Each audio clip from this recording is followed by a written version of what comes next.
Cheers. Cheers. Still there.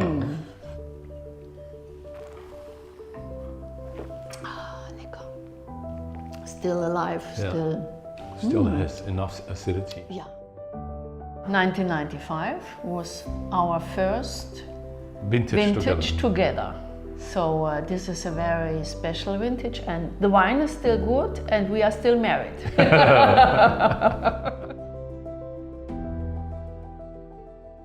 Well, Sybille grew up in a traditional winemaking family. Her father was a vintner and a cooper, and she learned everything he knew. She was with him when he racked the wines, so she had a lot of knowledge in that. But she didn't go to the wine school, to the traditional wine school, because she wanted to have her own liberty in developing her own style.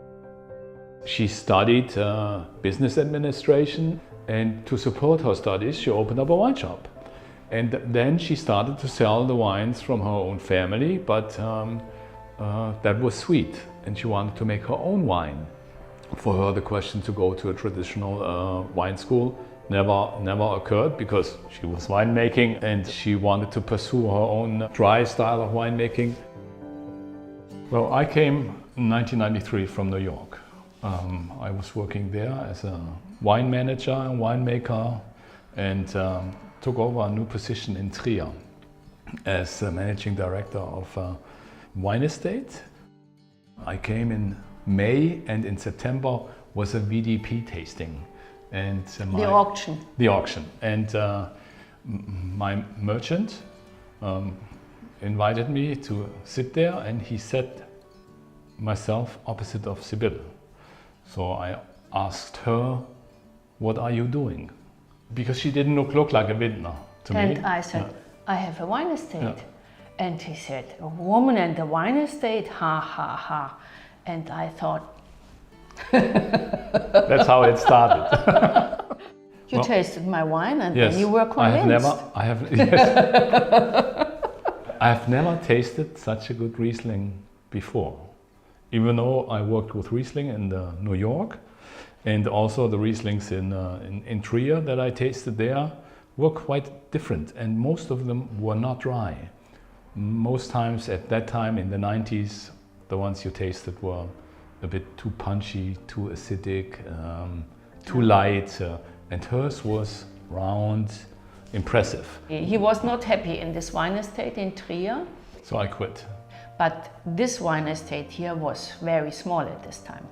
I had at this time maybe 2.4. She immediately started looking for more vineyards. So I thought, if I can manage 2.4, together we can 4.8. So it grew. Grew, and today we have 20 plus. It was not typical for Mosel, not typical for Baden, not typical for New York. It was our own style. Yes.